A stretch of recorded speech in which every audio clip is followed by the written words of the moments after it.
Meus irmãos, eu espero do fundo do coração que essa palavra seja alimento para a tua vida e que você saia daqui com a tua porção da instrução que o Senhor Deus tem para deixar para você.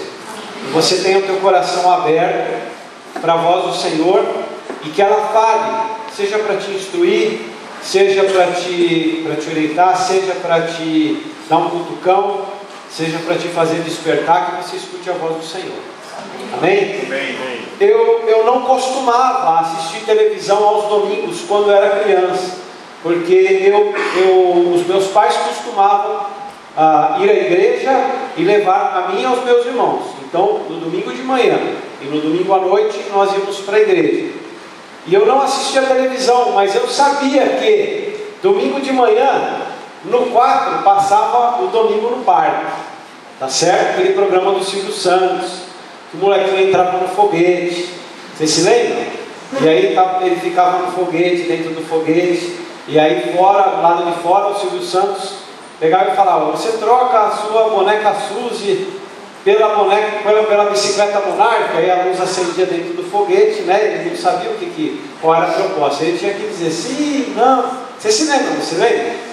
E era Silvio Santos o dia inteiro, né? Era Silvio Santos de manhã, domingo no parque. Aí na hora do almoço eu não me lembro. Aí à tarde era qual é a música, né?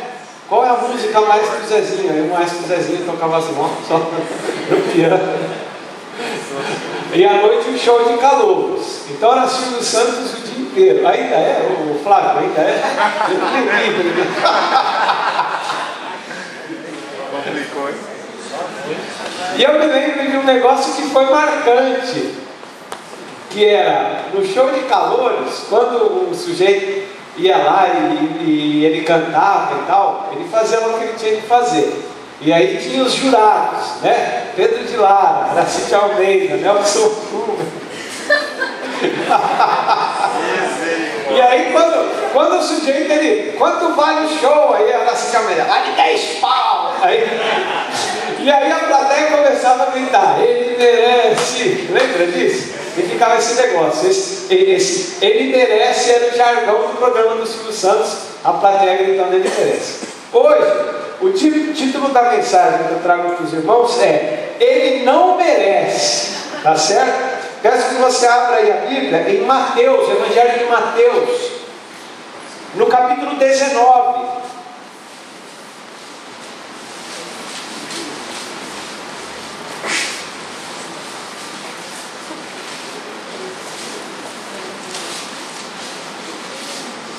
E nós vamos ler os versos 16 até o 20. Mateus 19, de 16 a 20, um trecho conhecido por nós como a história do jovem rico. O texto diz o seguinte: eis que alguém se aproximou de Jesus e lhe perguntou: mestre, que farei de bom para ter a vida eterna? Respondeu-lhe Jesus: por que você me pergunta sobre o que é bom? Há somente um que é bom. Se você quer entrar na vida, obedeça aos mandamentos. Quais? Perguntou ele.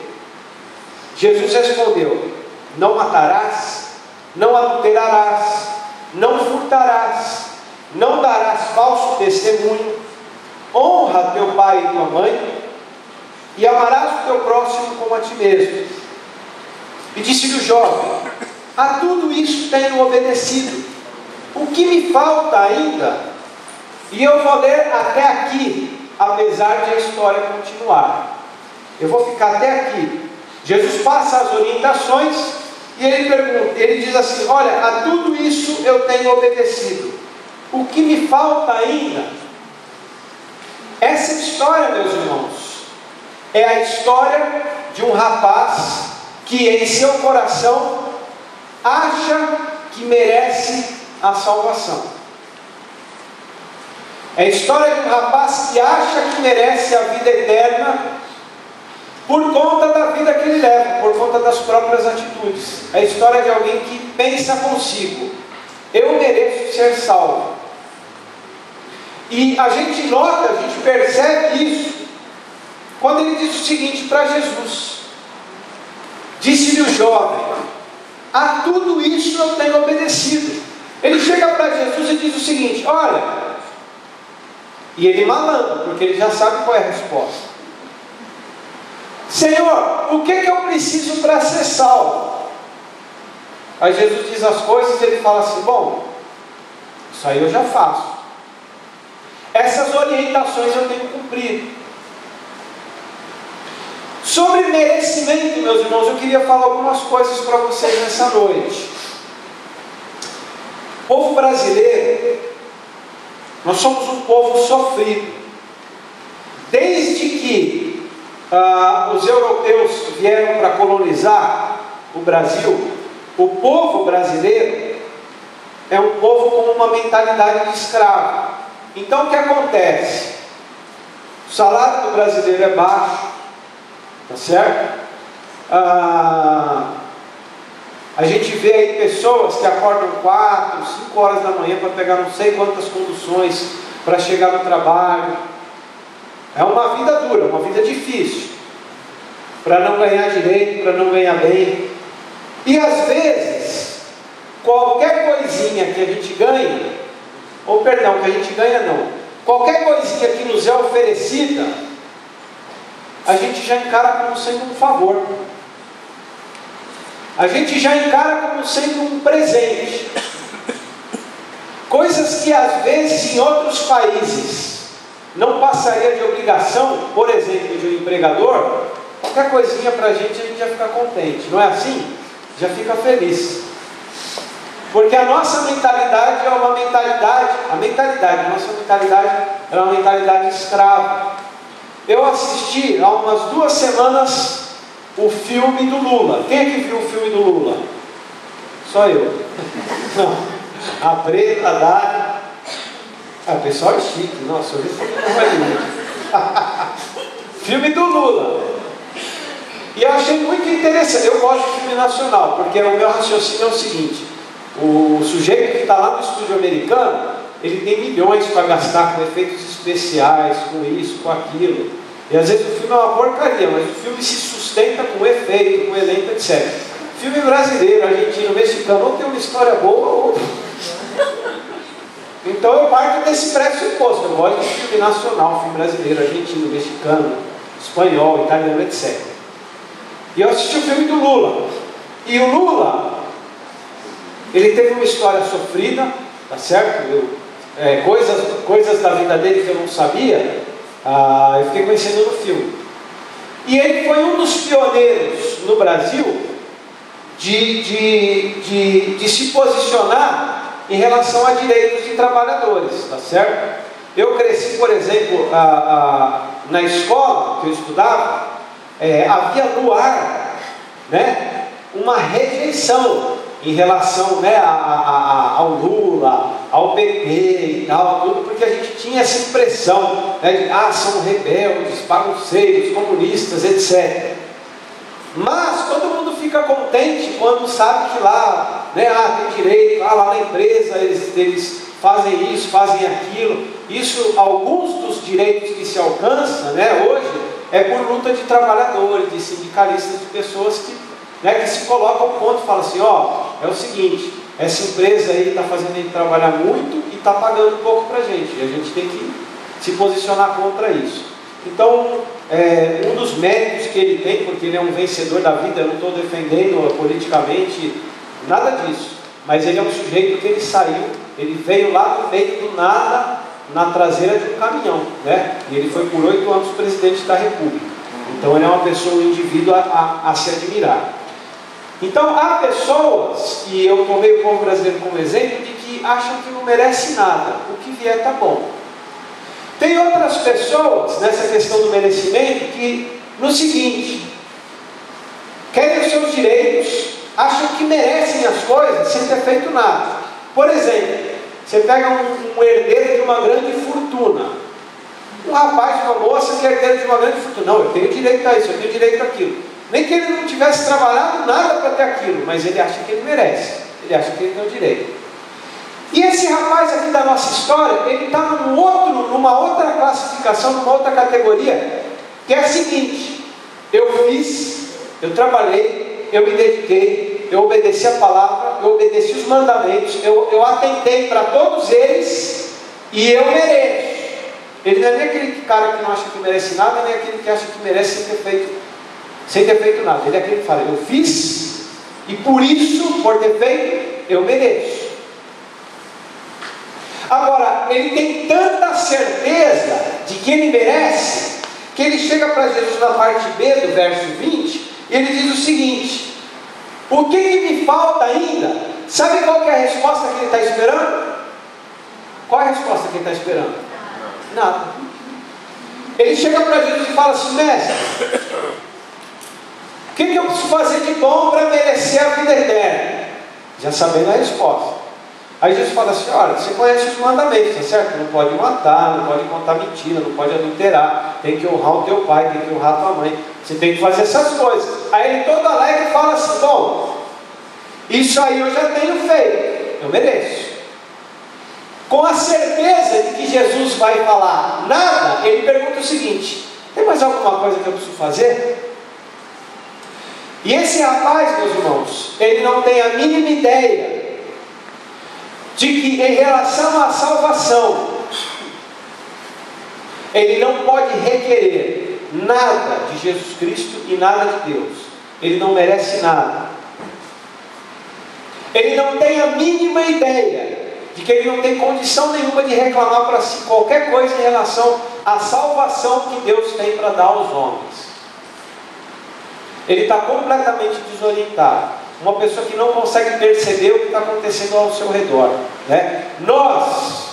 Eu falo por nós temos dificuldades, muitas vezes, de perceber o quão falhos nós somos diante de Deus. Nós temos dificuldade de perceber que nós estamos numa condição oposta do que esse rapaz achou que ele estava. De que nós somos sim falhos, pecadores, de que nós estamos em falta com Deus. De que ao contrário do que ele estava pensando, que ele merecia alguma coisa, ao contrário, só merece misericórdia. A gente só merece graça. Amém? Porque nós estamos em falta com Deus. Há pessoas, e aqui eu estou falando do temperamento delas, há pessoas que não passa pela cabeça delas a possibilidade de elas estarem erradas em relação às coisas da vida. Você conhece alguém assim? Não passa pela cabeça da pessoa a possibilidade de ela estar errada. Ela não, diante de uma causa, de uma questão, ela não pega e pensa o seguinte, fala assim: deixa eu ver se a falha está do meu lado. Deixa eu ver se o erro é meu. Tem gente que isso não passa pela cabeça dela. Eu li essa semana um esboço de uma história, é um conto famoso, chamado A Nova Roupa do Rei. Quem conhece essa história? Diz a história que é o seguinte: um pilantra chegou na cidade e queria enrolar as pessoas do lugar, e ele chegou para o rei e falou assim: olha, eu vou confeccionar uma nova roupa para vossa majestade. Falou para o rei: eu preciso de dinheiro para comprar pano, para comprar linha, para comprar as coisas, para comprar material. Aí o rei foi lá, deu dinheiro para ele, os nobres deram dinheiro, e ele pegou e falou: só que tem o seguinte, essa roupa, ela é uma roupa muito especial, ela só é enxergada por pessoas especiais. E aí depois do prazo, o que aconteceu? Ele foi lá para o rei e falou: majestade, a sua roupa está pronta. Ele pegou e fez assim. Aí o rei pegou e falou: que coisa linda, porque o rei não ia falar assim: eu não me encaixo, né, no grupo de pessoas especiais. Olha, que vestes lindas, que trajes lindos. E todos os conselheiros lá do rei: olha que maravilha e tal. Aí o rei pegou, colocou a sua roupa nova, né, a nova roupa do rei, e saiu desfilando pela cidade. E aí quando chegou no meio do caminho lá, uma criança pegou, apontou e falou assim: epa, o rei está sem roupa. E aí ficou aquela risadaiada toda. E a criança, o rei está sem roupa, o rei está sem roupa. E o rei considerou o quê? Que aquela criança, ela não era uma daquelas pessoas especiais que conseguiam enxergar a roupa dele. E ele se recusou a reconhecer que ele estava sem roupa. Ele foi de nariz empinado até o palácio sem roupa. Então tem pessoas que são assim, elas se recusam a considerar a possibilidade de elas estarem erradas. Há outras pessoas que fazem o seguinte: elas tentam, nas situações, sejam domésticas, sejam no ambiente familiar, elas tentam mascarar o próprio erro, tá certo? Para não perceberem que ela errou. Então talvez você conheça alguém assim lá no teu trabalho, tá certo? Ou, né? Então o que acontece? O cara errou, aí ele vai começar a dar desculpa e tal, isso, aquilo, e ele vai mascarando, porque ele quer evitar de eventualmente expor uma possível falha, uma possível incompetência, tá certo? Então vai encontrar os meios para mascarar as suas próprias falhas e os seus próprios erros. O meu chefe, uma vez, um antigo chefe meu, eu peguei ele lendo um livro, que era, o título era o seguinte: Como ter razão em todas as discussões. Aí eu olhei, eu falei, bom, deve ter um subtítulo ali: e se tornar uma pessoa insuportável. Porque Deus me livre. Você conviveu com um cara que está sempre certo em tudo, então o livro provavelmente é um manual para você, né? É para você ser ligeiro em relação a isso. Percebeu que está errado? Você dá um jeito ali, escorrega, né? Para você estar certo.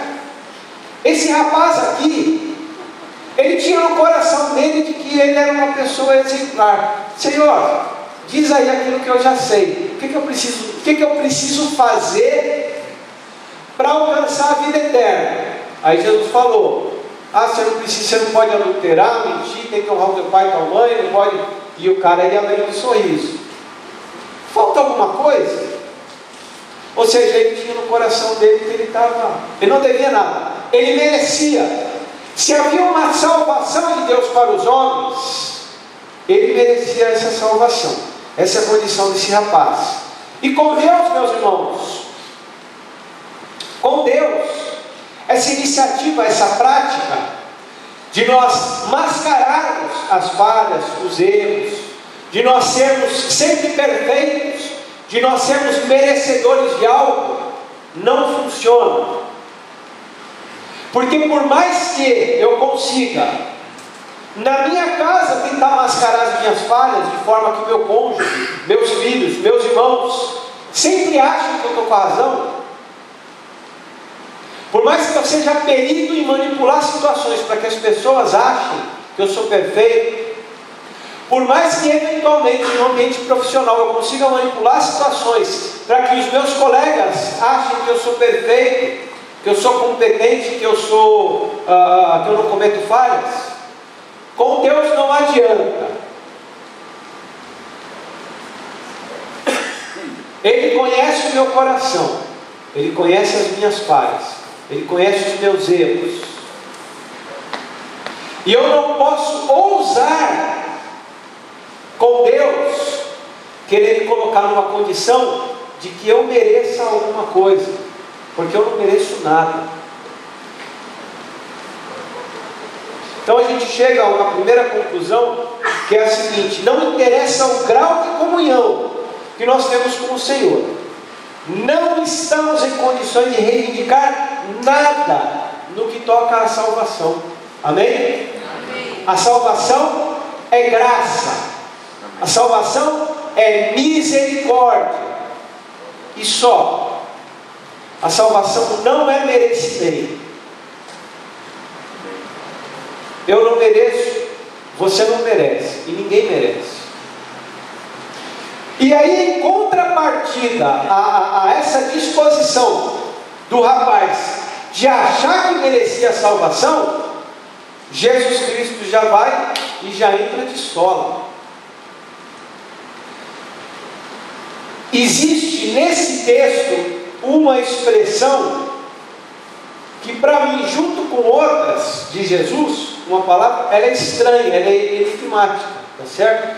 Quem se lembra daquele trecho, no Evangelho de João, capítulo 3, quando acaba o vinho no casamento que Jesus está fazendo, aí a mãe de Jesus chega para ele e fala: escuta, o povo não tem mais vinho.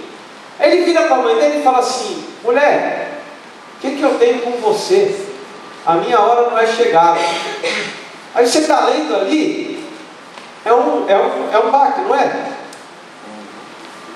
Mulher, me deixa em paz, o que eu tenho com você? Minha hora não é chegada. Aí você fica pensando: o que foi que Jesus quis dizer com isso? Essa é uma situação. Outra situação que para mim é interessante é aquela que chega a mulher Sírio-Fenícia para Jesus e fala: Senhor, a minha filha está doente, tal. Aí Jesus vira para ela e fala assim: olha, ela quer a atenção de Jesus, ela quer que Jesus vá lá para curar a filha dela. Aí Jesus vira para ela e diz assim: olha, não é certo deixar de dar os filhos para dar para os cachorrinhos. Não é um impacto. Aí a mulher pega e fala assim: Senhor, mas até os cachorrinhos comem das migalhas que caem da mesa. Aí Jesus fala: mulher, grande é a tua fé, pode ir que a tua filha já está curada. E aí a gente descobre o seguinte: para quem que Jesus Cristo estava falando? Não é certo tirar os filhos para dar para os cachorrinhos. Ele estava falando para os seus discípulos que estavam próximos e que achavam que aquela mulher não era merecedora de estar recorrendo a Jesus, porque eles eram judeus e ela era estrangeira. Aí para os discípulos, para os apóstolos, ele fala com a mulher: olha, não é justo tirar os filhos para dar para os cachorrinhos. E os apóstolos lá atrás assim, isso aí, Jesus, é isso aí, Senhor, mostra para ela que o Senhor é nosso, Jesus é nosso. Quem que essa mulher está pensando? Vim aqui querer que Jesus vá lá curar a filha dela. Então ele fala para eles: olha, não é justo. E aí a mulher pega e fala: mas até os cachorrinhos comem das migalhas. Aí ele mostra para eles a fé da mulher: mulher, grande é a tua fé, vai que a tua filha está curada. E eu imagino os apóstolos atrás pensando, falando: ele também ajudou ela. Então existem algumas palavras de Jesus que no primeiro momento elas são estranhas. E aqui nesse texto tem uma indireta que Jesus dá nesse rapaz, porque o rapaz pega e fala assim: bom mestre, o que eu tenho de fazer para herdar a vida eterna? E Jesus sabe que no coração do rapaz, o que está passando? O rapaz acha que está merecendo as coisas. Ele pega e fala assim: meu filho, bom só tem um, que é Deus. Ele está dizendo para o rapaz o seguinte: meu filho, vai tirando o seu cavalinho da chuva, porque você está vindo aqui achando que você merece alguma coisa, você não merece nada. Que é o que ele fala ali no verso 17a. Respondeu-lhe Jesus: por que você me pergunta sobre o que é bom? Há somente um que é bom. E aí nos outros evangelhos ele especifica, dizendo: só Deus é bom. Nesse evangelho não. Então ele já vai avisando o rapaz: escuta, vai tirando o seu cavalinho da chuva. Você veio aqui até mim achando que você merece alguma coisa. Você não merece nada. Você acha que você é merecedor da eternidade? Você não é merecedor da eternidade. Então ele está mostrando para o rapaz que o rapaz não é bom como acha que é.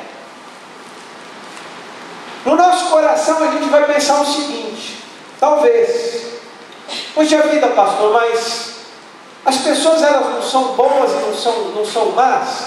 O rapaz não está reclamando ali algo legítimo, dizendo: olha, eu sou obediente, porque no fim das contas isso toca a nossa vida cristã, não toca? A obediência não toca a nossa vida cristã? Ela toca. Assim como havia orientações lá que o rapaz disse que cumpria, nós sabemos como nós temos de nos comportar na nossa vida, tá certo? Então essa questão de proceder de maneira boa e proceder de maneira má é bíblica. O fato de Deus se agradar daquele que procede bem e de não se agradar daquele que procede mal, ela é bíblica. E inclusive com textos fortes em relação a isso. Por exemplo, 1 João 3,10. Olha só a divisão que João faz. Dessa forma sabemos quem são os filhos de Deus e quem são os filhos do diabo. Quem não pratica a justiça não procede de Deus, e também quem não ama o seu irmão. Então essa questão de ser bom em relação a praticar coisas boas, ela existe, ela é bíblica, certo? Agora, em primeiro lugar, essa bondade, entenda, ela não é essencialmente minha, ela não é essencialmente tua. Eu não sou bom, você não é bom, e se nós agirmos com bondade, é única e exclusivamente porque o Espírito Santo de Deus está trabalhando na minha vida e na tua vida. Amém? O apóstolo Paulo diz o seguinte: olha, aquilo que eu sei que é bom, que eu tenho que fazer, eu não consigo fazer. Isso está lá em Romanos 7, a partir do versículo 19. Agora, as coisas ruins que eu sei que eu não devo fazer, essas daí eu faço. Então, não nos enganemos, irmãos. Se a gente procede com bondade, e se a gente consegue ter um caráter algumas vezes bom, não é por nosso mérito, é por conta do Espírito Santo de Deus que está agindo e trabalhando no nosso coração. Por isso, é preocupante quando nós vemos pessoas que se dizem cristãs, que têm pecados na vida, que elas sabem que são pecado, que a igreja sabe que é pecado, que a Bíblia diz que é pecado, mas elas, na sua palavra, dizem o seguinte: bom, acontece que eu sou assim, Deus me aceita assim, e não é por conta disso que eu vou para o inferno, porque Deus me perdoou. Continua vivendo no pecado, porque a vida de um cristão, meus irmãos, e quem é cristão sabe disso, é uma vida de lutas, porque o Espírito de Deus está trabalhando no nosso coração, nos inclinando para um lado, enquanto o nosso ser e o nosso velho homem está nos inclinando para outro. Então, enquanto nós vivermos, vai haver uma luta dentro do nosso coração, daquilo que nós somos contra aquilo que nós devemos ser, aquilo que somos nós mesmos contra aquilo que é o mover de Deus na nossa vida. Então, quando procedemos bem, não é porque somos bons, não é porque merecemos nada, é porque o Espírito Santo de Deus está trabalhando.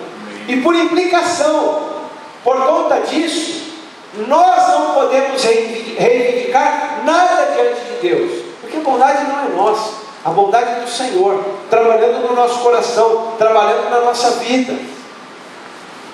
Mesmo que você seja um cristão exemplar, e eu espero que seja assim, você não pode reivindicar nada diante do Senhor, porque até a bondade que nós estamos vivendo e praticando, ela vem de Deus. Amém.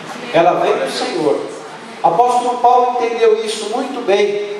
Filipenses 3,9, ele manifesta isso quando ele diz o seguinte: não tendo a minha própria justiça, que procede da lei. Essa justiça de fazer o certo e rejeitar o que está errado, essa justiça, eu não quero ela, porque ela não vai me justificar, ela não vai me dar aquilo que eu quero na eternidade. Ele continua: mas a que vem mediante a fé em Cristo, a justiça que procede de Deus e que se baseia na fé. Amém? Amém. É isso que nós devemos desejar. É dessa maneira que nós devemos enxergar a questão da eternidade, da vida eterna. Nós não merecemos nada, nós não temos como pagar, não há, meus irmãos, condição, não há nada que eu possa fazer para que da parte do Senhor venha uma disposição que seja a seguinte: olha, porque você fez isso, agora você está merecendo a salvação, agora você vai alcançar a eternidade, agora você vai alcançar o perdão. Sabe por quê? Porque não há preço para pagar o sacrifício de Jesus. Não há preço, não tem nada que eu possa fazer, não há padrão de vida que eu possa viver para pagar o preço da minha salvação, que foi a morte do Senhor Jesus. E olha só que engraçado, Jesus Cristo colocou um preço bem mais baixo para esse rapaz da história pagar, e ele não quis. Sabe qual foi o preço que Jesus propôs para ele em relação a merecimentos foi o seguinte, o trecho que a gente não leu: mestre, o que eu tenho que fazer para merecer a salvação? Pô, você conhece os mandamentos: não adulterar, não mentir, honra teu pai e tua mãe, todas essas coisas. Bom, mestre, isso aí eu já faço, falta alguma coisa? Esperando Jesus falar que não faltava nada. Aí Jesus, na sua cabeça: você quer pagar? Você acha que é assim? Você acha que tem um preço, a vida eterna? Faz o seguinte então, meu filho: vende tudo que você tem, todos os teus bens, distribui para os pobres, me segue, e aí você vai ter um lugar na eternidade. Eu e você, nós sabemos que não é esse o preço da eternidade, tá certo? Mas ele propôs: você quer pagar? Faz isso aqui então. O que aconteceu com o rapaz?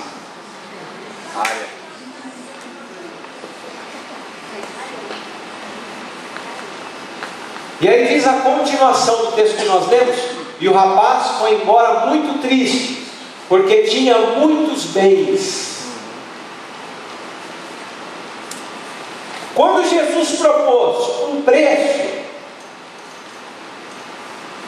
quer pagar? Faz assim, então vende tudo que você tem e vem atrás de mim. O rapaz percebeu que ele não tinha condições. Sabe por quê? Porque a morte de Jesus é incompensável. É incompensável. Nada do que eu possa fazer, nada do que você possa fazer pode pagar isso. Então a gente chega a uma última conclusão, que é a seguinte: não importa o quanto nós tentamos obedecer para compensar a morte de Jesus, pois ela é incompensável. Eu vou fazer uma pergunta, você responda no teu coração, tá certo? Você tem procurado obedecer ao Senhor? Você tem procurado levar uma vida de santidade? Você tem procurado levar uma vida íntegra? Você tem procurado rejeitar o pecado e abraçar aquilo que é justo e que é aceitável diante do Senhor? Você tem procurado levar uma vida louvável como cristão? Não pense, vai doer, não pense que você merece qualquer coisa por conta disso, porque eu e você, nós não merecemos nada. Verdade. Pô, eu tenho buscado ao Senhor, eu tenho orado, eu tenho procurado me livrar das tentações que me prejudicam, eu tenho procurado viver em integridade, eu tenho procurado rejeitar o caminho do pecado, seguir o caminho do Senhor. Eu acredito que por toda essa minha luta, eu acho que eu mereço que Deus faça isso, isso, isso por mim. Eu e você não merecemos nada. Verdade. Tudo que nós alcançarmos é graça. Amém? E a graça tem vindo, amém? Glória a Deus. E a graça tem vindo abundantemente, amém? Graças a Deus pelo seu perdão. Então eu queria fazer alguns convites nessa noite para os irmãos. Em primeiro lugar, se porventura você tem se portado como cristão de maneira exemplar, afaste do teu coração qualquer ideia de que você merece alguma coisa de Deus. Porque é só a graça do Senhor, é pela misericórdia de Deus, diz Lamentações, que nós não somos consumidos. É pela misericórdia de Deus. Então eu queria fazer um primeiro convite. Em primeiro lugar, que você não permita que uma condição de orgulho venha a tomar o teu coração. O apóstolo Paulo diz o seguinte, lá em 12 de 2 Coríntios: ora, para que eu não me orgulhasse, o Senhor Deus tem permitido que um espinho na carne venha me prejudicar, um mensageiro de Satanás. Para que eu não me orgulhasse, não permita que haja orgulho no teu coração em relação ao teu procedimento, porque também diz a palavra: aquele que está em pé, cuidado para que não caia. Pela graça e pela misericórdia que nós estamos em pé, amém? Amém. E eu queria propor um outro desafio, que é o seguinte: às vezes no teu coração você está pensando o seguinte: eu tenho desobedecido tanto a Deus, que eu não posso orar ao Senhor, eu não posso buscar a presença do Senhor, porque eu não mereço. Ninguém merece, meu irmão. Você pode buscar o Senhor, você pode se aproximar do Senhor, você pode orar, você pode clamar por misericórdia, porque se dependesse de merecimento, ninguém se aproximaria da comunhão de Deus. Espírito do Senhor não agiria na vida de ninguém se fosse pelos nossos méritos. Então, se hoje no teu coração existe a seguinte disposição: eu não posso orar, eu não posso pedir nada para Deus, eu não posso entrar na presença do Senhor em oração, em comunhão com o Espírito Santo, porque eu não mereço, por conta da minha desobediência. Não permita que isso entre no teu coração, porque ninguém merece nada. Busque ao Senhor. O que Ele quer é reconciliação. Ele quer sim que você o busque. Ele quer sim que você tenha uma relação de intimidade com Ele, porque ninguém merece, nem aquele cristão mais exemplar. Eu queria convidar você a baixar a tua cabeça, a fechar os teus olhos, para nós orarmos. Eu não sei se na tua condição, em qual dos dois lados você estaria, achando que você merece as coisas porque é um crente exemplar, ou achando que não merece nada de Deus porque você tem desobedecido. Nenhum dos dois é o caminho que a gente deve seguir. Nós devemos buscar ao Senhor, apesar de imperfeições. Nós devemos buscar ao Senhor não porque merecemos, mas pela graça dEle. Então peça ao Senhor perdão, aproxime-se dEle, faça voto de santidade, faça voto de intimidade, de comunhão com o Espírito Santo de Deus.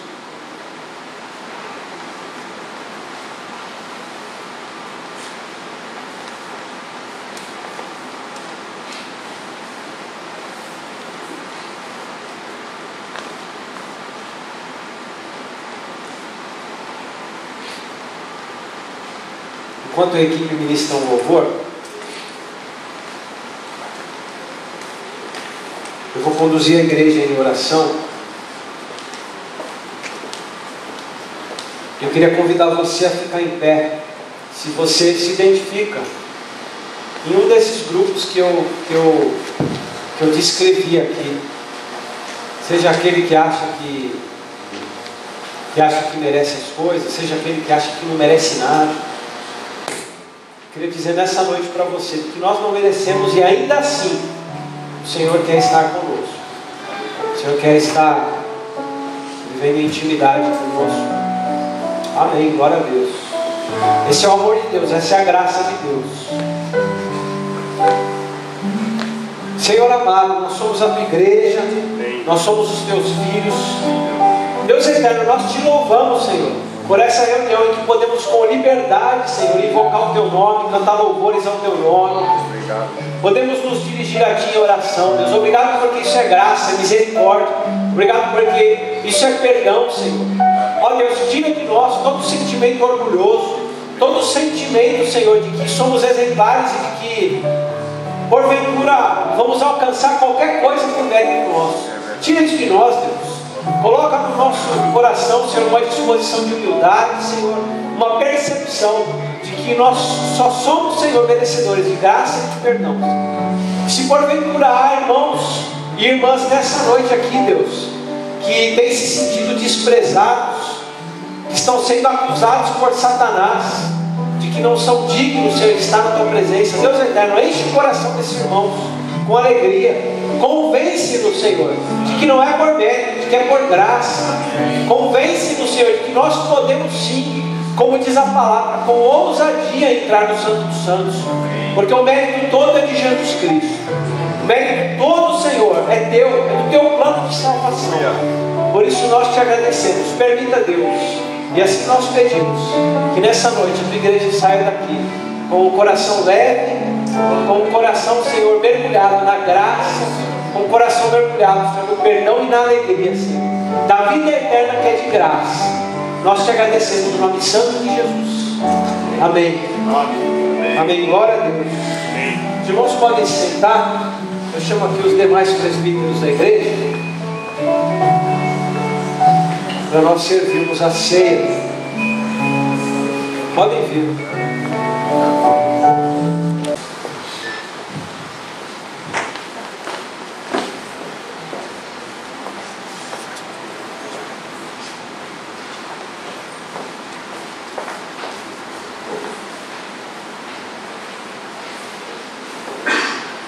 Meus irmãos, eu espero do fundo do coração que essa palavra seja alimento para a tua vida, e que você saia daqui com a tua porção da instrução que o Senhor Deus tem para deixar para você. Você tenha o teu coração aberto para a voz do Senhor e que ela fale, seja para te instruir, seja para te orientar, seja para te dar um cutucão, seja para te fazer despertar, que você escute a voz do Senhor.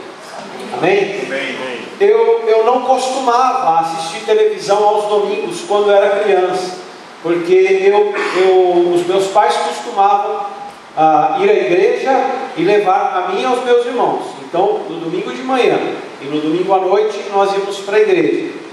E eu não assistia a televisão, mas eu sabia que domingo de manhã, no 4, passava o Domingo no Parque. Tá certo? Aquele programa do Silvio Santos, que o molequinho entrava no foguete. Vocês se lembram? E aí ele ficava no foguete, dentro do foguete. E aí fora, do lado de fora, o Silvio Santos pegava e falava: você troca a sua boneca Suzy pela bicicleta Monarca. Aí a luz acendia dentro do foguete, né? Ele não sabia qual era a proposta. Ele tinha que dizer sim, não. Você se lembra? Você lembra? E era Silvio Santos o dia inteiro, né? Era Silvio Santos de manhã, domingo no parque. Aí na hora do almoço eu não me lembro. Aí à tarde era qual é a música, né? Qual é a música Maestro Zezinho? Aí o Maestro Zezinho tocava as mãos só no piano. E à noite o show de calouros. Então era Silvio Santos o dia inteiro. Ainda é? O Flávio ainda é? Eu não lembro. Complicou, hein?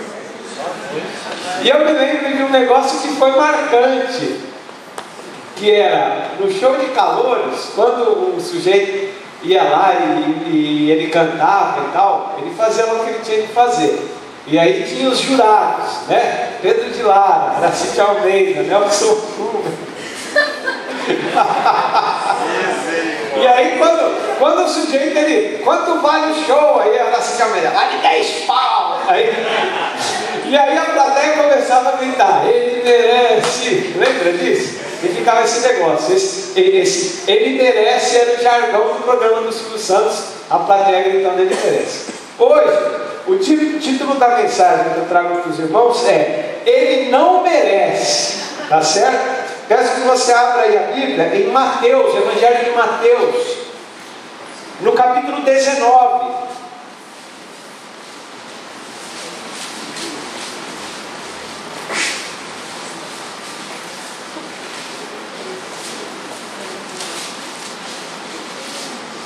E nós vamos ler os versos 16 até o 20. Mateus 19, de 16 a 20, um trecho conhecido por nós como a história do jovem rico. O texto diz o seguinte: eis que alguém se aproximou de Jesus e lhe perguntou: mestre, que farei de bom para ter a vida eterna? Respondeu-lhe Jesus: por que você me pergunta sobre o que é bom? Há somente um que é bom. Se você quer entrar na vida, obedeça aos mandamentos. Quais? Perguntou ele. Jesus respondeu: não matarás, não adulterarás, não furtarás, não darás falso testemunho, honra teu pai e tua mãe, e amarás o teu próximo como a ti mesmo. E disse-lhe o jovem: a tudo isso tenho obedecido. O que me falta ainda? E eu vou ler até aqui, apesar de a história continuar. Eu vou ficar até aqui. Jesus passa as orientações e ele diz assim: olha, a tudo isso eu tenho obedecido. O que me falta ainda? Essa história, meus irmãos, é a história de um rapaz que em seu coração acha que merece a salvação. É a história de um rapaz que acha que merece a vida eterna por conta da vida que ele leva, por conta das próprias atitudes. É a história de alguém que pensa consigo: eu mereço ser salvo. E a gente nota, a gente percebe isso quando ele diz o seguinte para Jesus: disse filho jovem, a tudo isso eu tenho obedecido. Ele chega para Jesus e diz o seguinte: olha, e ele malandro, porque ele já sabe qual é a resposta. Senhor, o que eu preciso para ser salvo? Aí Jesus diz as coisas e ele fala assim: bom, isso aí eu já faço. Essas orientações eu tenho cumprido. Sobre merecimento, meus irmãos, eu queria falar algumas coisas para vocês nessa noite. O povo brasileiro, nós somos um povo sofrido. Desde que os europeus vieram para colonizar o Brasil, o povo brasileiro é um povo com uma mentalidade de escravo. Então o que acontece? O salário do brasileiro é baixo, tá certo? A gente vê aí pessoas que acordam 4, 5 horas da manhã para pegar não sei quantas conduções para chegar no trabalho. É uma vida dura, uma vida difícil, para não ganhar direito, para não ganhar bem. E às vezes, qualquer coisinha que a gente ganha, ou perdão, que a gente ganha não, qualquer coisinha que nos é oferecida, a gente já encara como sendo um favor. A gente já encara como sendo um presente. Coisas que às vezes em outros países não passaria de obrigação, por exemplo, de um empregador, qualquer coisinha para a gente já fica contente, não é assim? Já fica feliz. Porque a nossa mentalidade é uma mentalidade, a nossa mentalidade é uma mentalidade escrava. Eu assisti há umas 2 semanas o filme do Lula. Quem é que viu o filme do Lula? Só eu. Não. A Preta, a Dani. O pessoal é chique. Nossa, eu vi filme filme do Lula. E eu achei muito interessante. Eu gosto de filme nacional, porque o meu raciocínio é o seguinte: o sujeito que está lá no estúdio americano, ele tem milhões para gastar com efeitos especiais, com isso, com aquilo. E às vezes o filme é uma porcaria, mas o filme se sustenta com efeito, com elenco, etc. Filme brasileiro, argentino, mexicano, ou tem uma história boa, ou... Então eu parto desse pressuposto. Eu gosto de filme nacional, filme brasileiro, argentino, mexicano, espanhol, italiano, etc. E eu assisti o filme do Lula. E o Lula, ele teve uma história sofrida, tá certo? Coisas da vida dele que eu não sabia, eu fiquei conhecendo no filme. E ele foi um dos pioneiros no Brasil de se posicionar em relação a direitos de trabalhadores, tá certo?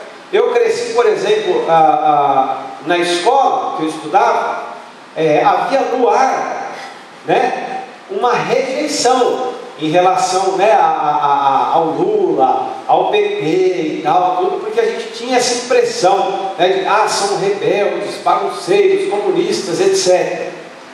Mas todo mundo fica contente quando sabe que lá, né, tem direito, lá na empresa eles fazem isso, fazem aquilo. Isso, alguns dos direitos que se alcançam, né, hoje, é por luta de trabalhadores, de sindicalistas, de pessoas que se colocam ao ponto e falam assim: é o seguinte, essa empresa aí está fazendo a gente trabalhar muito e está pagando pouco para a gente, e a gente tem que se posicionar contra isso.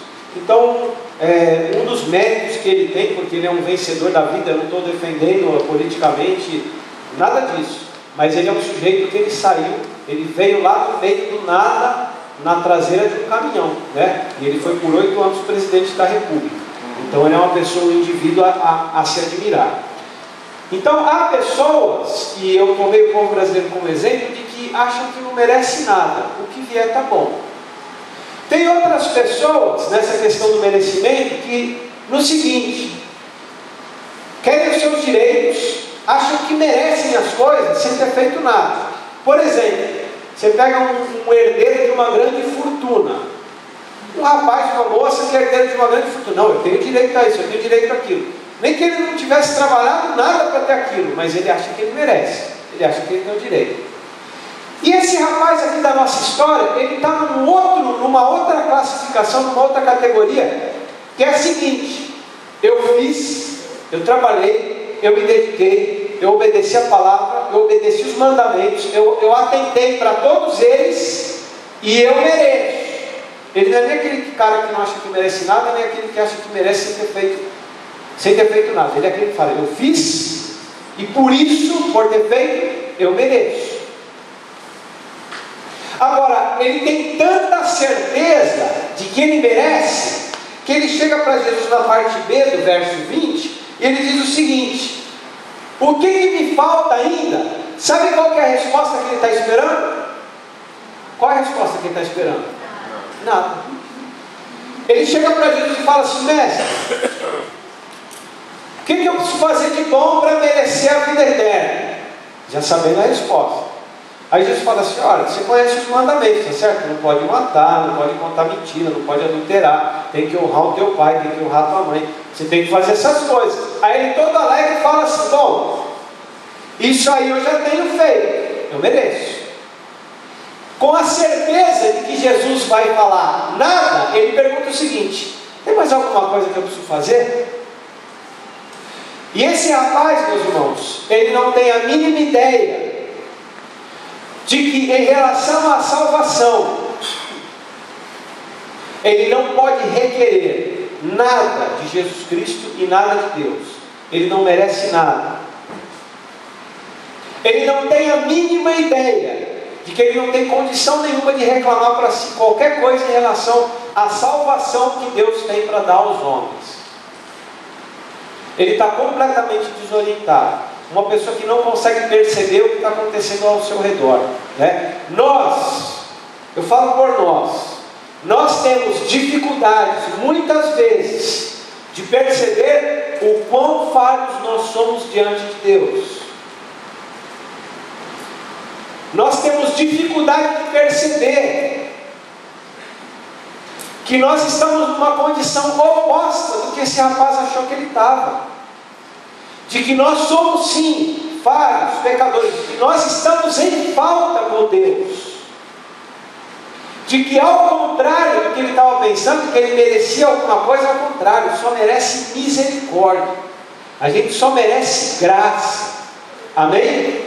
Porque nós estamos em falta com Deus. Há pessoas, e aqui eu estou falando do temperamento delas, há pessoas que não passa pela cabeça delas a possibilidade de elas estarem erradas em relação às coisas da vida. Você conhece alguém assim? Não passa pela cabeça da pessoa a possibilidade de ela estar errada. Ela não, diante de uma causa, de uma questão, ela não pega e pensa o seguinte, fala assim: deixa eu ver se a falha está do meu lado. Deixa eu ver se o erro é meu. Tem gente que isso não passa pela cabeça dela. Eu li essa semana um esboço de uma história, é um conto famoso, chamado A Nova Roupa do Rei. Quem conhece essa história? Diz a história que é o seguinte: um pilantra chegou na cidade e queria enrolar as pessoas do lugar, e ele chegou para o rei e falou assim: olha, eu vou confeccionar uma nova roupa para vossa majestade. Falou para o rei: eu preciso de dinheiro para comprar pano, para comprar linha, para comprar as coisas, para comprar material. Aí o rei foi lá, deu dinheiro para ele, os nobres deram dinheiro, e ele pegou e falou: só que tem o seguinte, essa roupa, ela é uma roupa muito especial, ela só é enxergada por pessoas especiais. E aí depois do prazo, o que aconteceu? Ele foi lá para o rei e falou: majestade, a sua roupa está pronta. Ele pegou e fez assim. Aí o rei pegou e falou: que coisa linda, porque o rei não ia falar assim: eu não me encaixo, né, no grupo de pessoas especiais. Olha, que vestes lindas, que trajes lindos. E todos os conselheiros lá do rei: olha que maravilha e tal. Aí o rei pegou, colocou a sua roupa nova, né, a nova roupa do rei, e saiu desfilando pela cidade.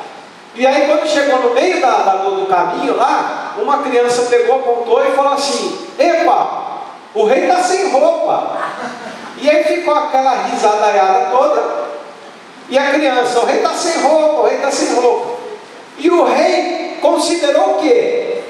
Porque aquela criança, ela não era uma daquelas pessoas especiais que conseguiam enxergar a roupa dele. E ele se recusou a reconhecer que ele estava sem roupa. Ele foi de nariz empinado até o palácio sem roupa. Então tem pessoas que são assim, elas se recusam a considerar a possibilidade de elas estarem erradas. Há outras pessoas que fazem o seguinte: elas tentam, nas situações, sejam domésticas, sejam no ambiente familiar, elas tentam mascarar o próprio erro, tá certo? Para não perceberem que ela errou. Então talvez você conheça alguém assim lá no teu trabalho, tá certo? Então o que acontece? O cara errou, aí ele vai começar a dar desculpa e tal, isso, aquilo, e ele vai mascarando, porque ele quer evitar de eventualmente expor uma possível falha, uma possível incompetência, tá certo? Então vai encontrar os meios para mascarar as suas próprias falhas e os seus próprios erros. O meu chefe, uma vez, um antigo chefe meu, eu peguei ele lendo um livro, que era, o título era o seguinte: Como ter razão em todas as discussões. Aí eu olhei, eu falei, bom, deve ter um subtítulo ali, e se tornar uma pessoa insuportável. Porque Deus me livre. Você conviveu com um cara que está sempre certo em tudo, então o livro provavelmente é um manual para você, né? É para você ser ligeiro em relação a isso. Percebeu que está errado? Você dá um jeito ali, escorrega, né? Para você estar certo. Esse rapaz aqui, ele tinha no coração dele de que ele era uma pessoa exemplar. Senhor, diz aí aquilo que eu já sei. O que eu preciso fazer para alcançar a vida eterna? Aí Jesus falou: você não pode adulterar, mentir, tem que honrar o teu pai e tua mãe, não pode. E o cara ia além do sorriso. Falta alguma coisa? Ou seja, ele tinha no coração dele que ele não devia nada, ele merecia. Se havia uma salvação de Deus para os homens, ele merecia essa salvação. Essa é a condição desse rapaz.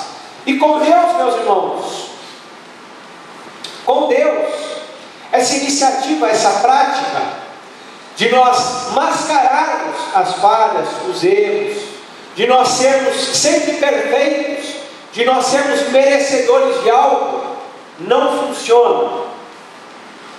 Porque por mais que eu consiga, na minha casa, tentar mascarar as minhas falhas, de forma que o meu cônjuge, meus filhos, meus irmãos, sempre achem que eu estou com a razão,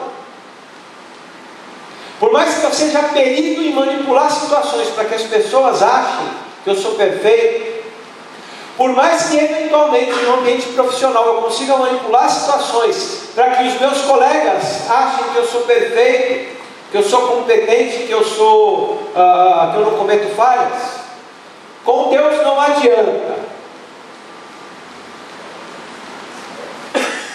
Ele conhece o meu coração, Ele conhece as minhas falhas, Ele conhece os meus erros, e eu não posso ousar com Deus querer me colocar numa condição de que eu mereça alguma coisa, porque eu não mereço nada.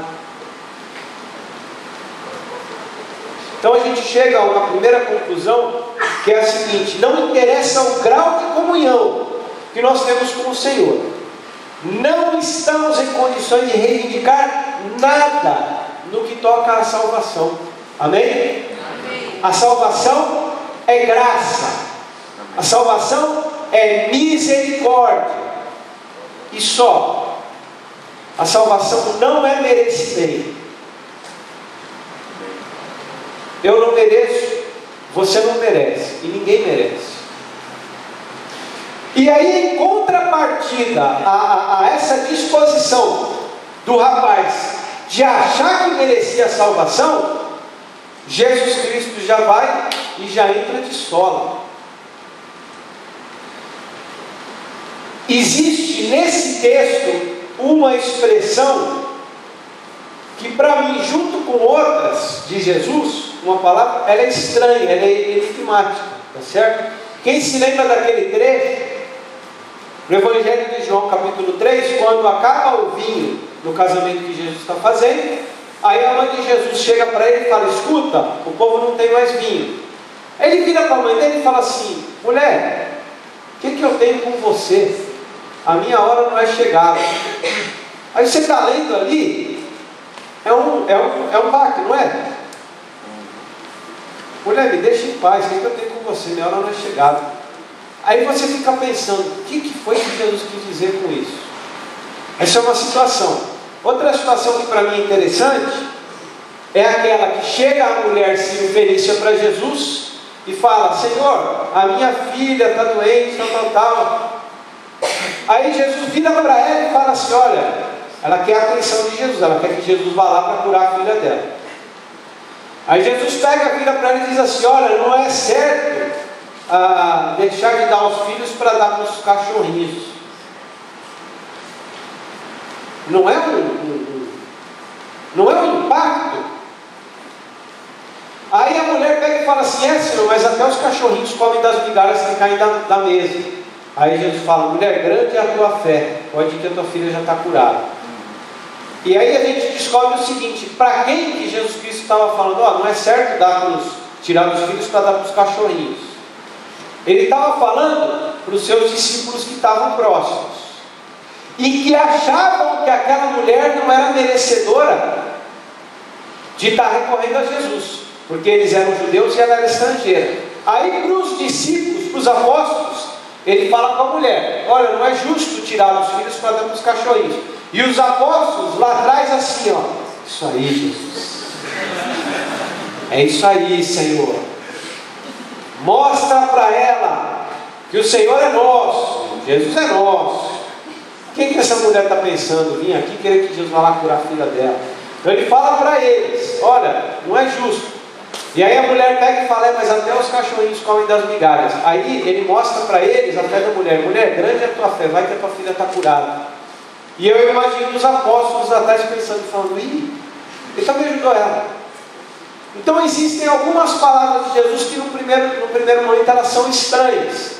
E aqui nesse texto tem uma indireta que Jesus dá nesse rapaz, porque o rapaz pega e fala assim: bom mestre, o que eu tenho de fazer para herdar a vida eterna?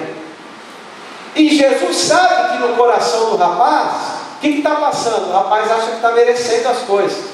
Ele pega e fala assim: meu filho, bom só tem um, que é Deus. Ele está dizendo para o rapaz o seguinte: meu filho, vai tirando o seu cavalinho da chuva, porque você está vindo aqui achando que você merece alguma coisa, você não merece nada. Que é o que ele fala ali no verso 17a. Respondeu-lhe Jesus: por que você me pergunta sobre o que é bom? Há somente um que é bom. E aí nos outros evangelhos ele especifica, dizendo: só Deus é bom. Nesse evangelho não. Então ele já vai avisando o rapaz: escuta, vai tirando o seu cavalinho da chuva. Você veio aqui até mim achando que você merece alguma coisa. Você não merece nada. Você acha que você é merecedor da eternidade? Você não é merecedor da eternidade. Então ele está mostrando para o rapaz que o rapaz não é bom como acha que é.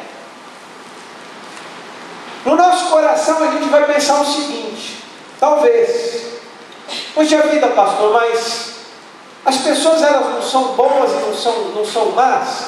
O rapaz não está reclamando ali algo legítimo, dizendo: olha, eu sou obediente, porque no fim das contas isso toca a nossa vida cristã, não toca? A obediência não toca a nossa vida cristã? Ela toca.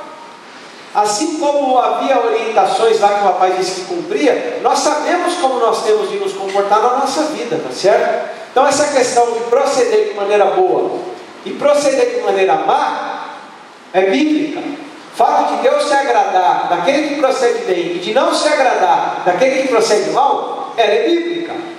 E inclusive com textos fortes em relação a isso. Por exemplo, 1 João 3,10. Olha só a divisão que João faz. Dessa forma sabemos quem são os filhos de Deus e quem são os filhos do diabo. Quem não pratica a justiça não procede de Deus, e também quem não ama o seu irmão. Então essa questão de ser bom em relação a praticar coisas boas, ela existe, ela é bíblica, certo? Agora, em primeiro lugar, essa bondade, entenda, ela não é essencialmente minha, ela não é essencialmente tua. Eu não sou bom, você não é bom. E se nós agirmos com bondade, é única e exclusivamente porque o Espírito Santo de Deus está trabalhando na minha vida e na tua vida. Amém? O apóstolo Paulo diz o seguinte: olha, aquilo que eu sei que é bom, que eu tenho que fazer, eu não consigo fazer. Isso está lá em Romanos 7, a partir do versículo 19. Agora, as coisas ruins que eu sei que eu não devo fazer, essas daí eu faço. Então, não nos enganemos, irmãos. Se a gente procede com bondade, e se a gente consegue ter um caráter algumas vezes bom, não é por nosso mérito, é por conta do Espírito Santo de Deus que está agindo e trabalhando no nosso coração. Por isso, é preocupante quando nós vemos pessoas que se dizem cristãs, que têm pecados na vida, que elas sabem que são pecado, que a igreja sabe que é pecado, que a Bíblia diz que é pecado, mas elas, na sua palavra, dizem o seguinte: bom, acontece que eu sou assim, Deus me aceita assim, e não é por conta disso que eu vou para o inferno, porque Deus me perdoou. Continua vivendo no pecado, porque a vida de um cristão, meus irmãos, e quem é cristão sabe disso, é uma vida de lutas, porque o Espírito de Deus está trabalhando no nosso coração, nos inclinando para um lado, enquanto o nosso ser e o nosso velho homem está nos inclinando para outro. Então, enquanto nós vivermos, vai haver uma luta dentro do nosso coração, daquilo que nós somos contra aquilo que nós devemos ser, aquilo que somos nós mesmos contra aquilo que é o mover de Deus na nossa vida. Então, quando procedemos bem, não é porque somos bons, não é porque merecemos nada, é porque o Espírito Santo de Deus está trabalhando. E por implicação, por conta disso, nós não podemos reivindicar nada diante de Deus, porque a bondade não é nossa, a bondade é do Senhor, trabalhando no nosso coração, trabalhando na nossa vida. Mesmo que você seja um cristão exemplar, e eu espero que seja assim, você não pode reivindicar nada diante do Senhor, porque até a bondade que nós estamos vivendo e praticando, ela vem de Deus. Amém. Ela vem do Senhor. O apóstolo Paulo entendeu isso muito bem.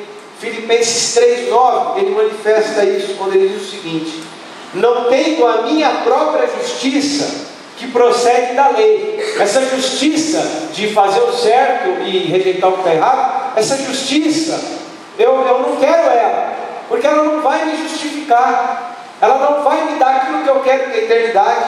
Ele continua: mas a que vem mediante a fé em Cristo, a justiça que procede de Deus e que se baseia na fé. Amém? Amém. É isso que nós devemos desejar. É dessa maneira que nós devemos enxergar a questão da eternidade, da vida eterna. Nós não merecemos nada, nós não temos como pagar, não há, meus irmãos, condição, não há nada que eu possa fazer para que da parte do Senhor venha uma disposição que seja a seguinte: olha, porque você fez isso, agora você está merecendo a salvação, agora você vai alcançar a eternidade, agora você vai alcançar o perdão. Sabe por quê? Porque não há preço para pagar o sacrifício de Jesus. Não há preço, não tem nada que eu possa fazer, não há padrão de vida que eu possa viver para pagar o preço da minha salvação, que foi a morte do Senhor Jesus. E olha só que engraçado, Jesus Cristo colocou um preço bem mais baixo para esse rapaz da história pagar, e ele não quis. Sabe qual foi o preço que Jesus propôs para ele em relação a merecimentos? foi o seguinte, um trecho que a gente não leu. Mestre, o que eu tenho que fazer para merecer a salvação? Bom, você conhece os mandamentos: não adulterar, não mentir, honra teu pai e tua mãe, todas essas coisas. Bom, mestre, isso aí eu já faço, falta alguma coisa? Esperando Jesus falar que não faltava nada. Aí Jesus, na sua cabeça: você quer pagar? Você acha que é assim? Você acha que tem um preço, a vida eterna? Faz o seguinte então, meu filho: vende tudo que você tem, todos os teus bens, distribui para os pobres, me segue, e aí você vai ter um lugar na eternidade. Eu e você, nós sabemos que não é esse o preço da eternidade, tá certo? Mas ele propôs: você quer pagar? Faz isso aqui então. O que aconteceu com o rapaz?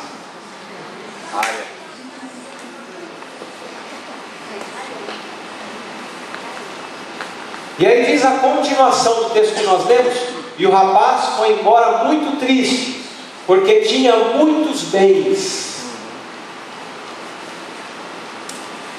Quando Jesus propôs um preço, quer pagar? Faz assim, então vende tudo que você tem e vem atrás de mim. O rapaz percebeu que ele não tinha condições. Sabe por quê? Porque a morte de Jesus é incompensável. É incompensável. Nada do que eu possa fazer, nada do que você possa fazer pode pagar isso.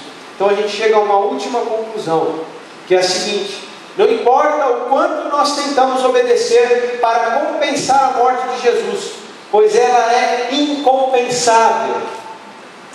Eu vou fazer uma pergunta, você responda no teu coração, tá certo? Você tem procurado obedecer ao Senhor? Você tem procurado levar uma vida de santidade? Você tem procurado levar uma vida íntegra? Você tem procurado rejeitar o pecado e abraçar aquilo que é justo e que é aceitável diante do Senhor? Você tem procurado levar uma vida louvável como cristão?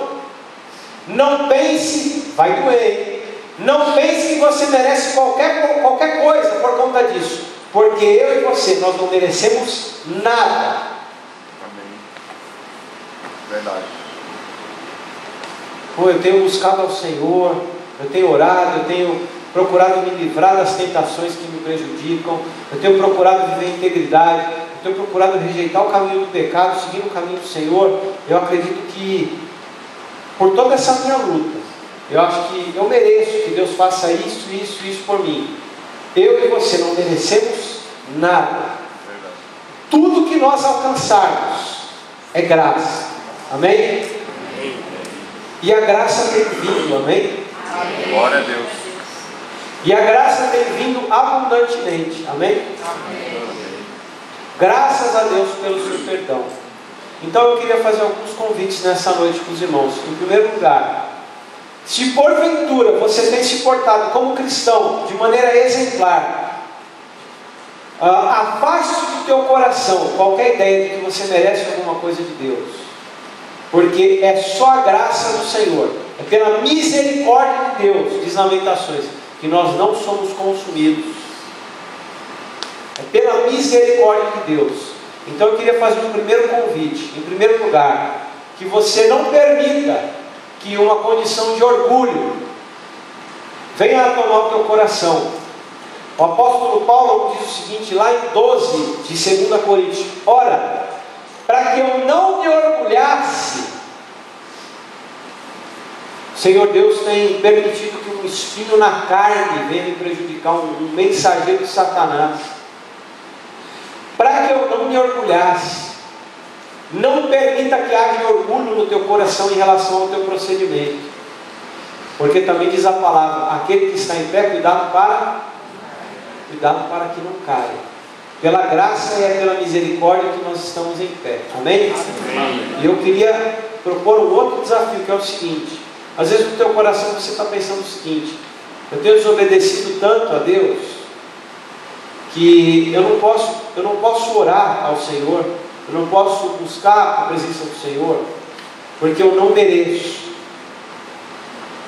Ninguém merece, meu irmão. Você pode buscar o Senhor, você pode se aproximar do Senhor, você pode orar, você pode clamar por misericórdia, porque se dependesse de merecimento, ninguém se aproximaria da comunhão de Deus. O Espírito do Senhor não agiria na vida de ninguém se fosse pelos nossos méritos.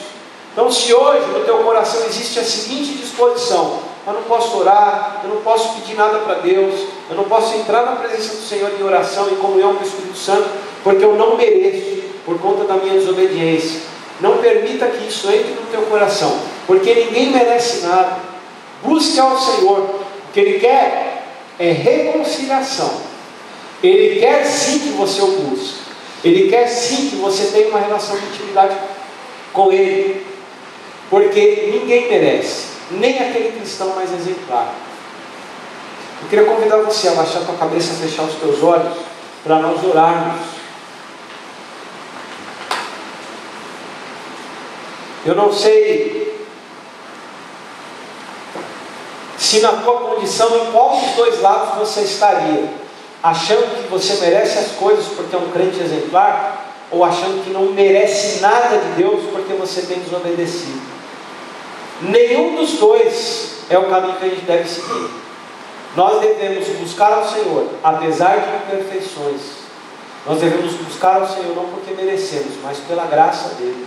Então peça ao Senhor perdão, aproxime-se dEle, faça votos de santidade, faça votos de intimidade, de comunhão com o Espírito Santo de Deus. Enquanto a equipe ministra um louvor, eu vou conduzir a igreja em oração. Eu queria convidar você a ficar em pé, se você se identifica em um desses grupos que eu descrevi aqui. Seja aquele que acha que merece as coisas, seja aquele que acha que não merece nada. Eu queria dizer nessa noite para você que nós não merecemos, e ainda assim o Senhor quer estar conosco. O Senhor quer estar vivendo em intimidade conosco. Amém, glória a Deus. Esse é o amor de Deus, essa é a graça de Deus. Senhor amado, nós somos a tua igreja, nós somos os teus filhos. Deus eterno, nós te louvamos, Senhor, por essa reunião em que podemos com liberdade, Senhor, invocar o teu nome, cantar louvores ao teu nome. Podemos nos dirigir a ti em oração, Deus. Obrigado porque isso é graça, é misericórdia. Obrigado porque isso é perdão, Senhor. Ó Deus, tira de nós todo sentimento orgulhoso, todo sentimento, Senhor, de que somos exemplares e de que porventura vamos alcançar qualquer coisa por mérito nosso. Tira isso de nós, Deus. Coloca no nosso coração, Senhor, uma disposição de humildade, Senhor, uma percepção de que nós só somos, Senhor, merecedores de graça e de perdão. Se porventura há irmãos e irmãs nessa noite aqui, Deus, que têm se sentido desprezados, que estão sendo acusados por Satanás, de que não são dignos, Senhor, de estar na tua presença, Deus eterno, enche o coração desses irmãos com alegria. Convence-nos, Senhor, de que não é por mérito, de que é por graça. Convence-nos, Senhor, de que nós podemos sim, como diz a palavra, com ousadia entrar no Santo dos Santos, porque o mérito todo é de Jesus Cristo. O mérito todo, Senhor, é teu, é do teu plano de salvação.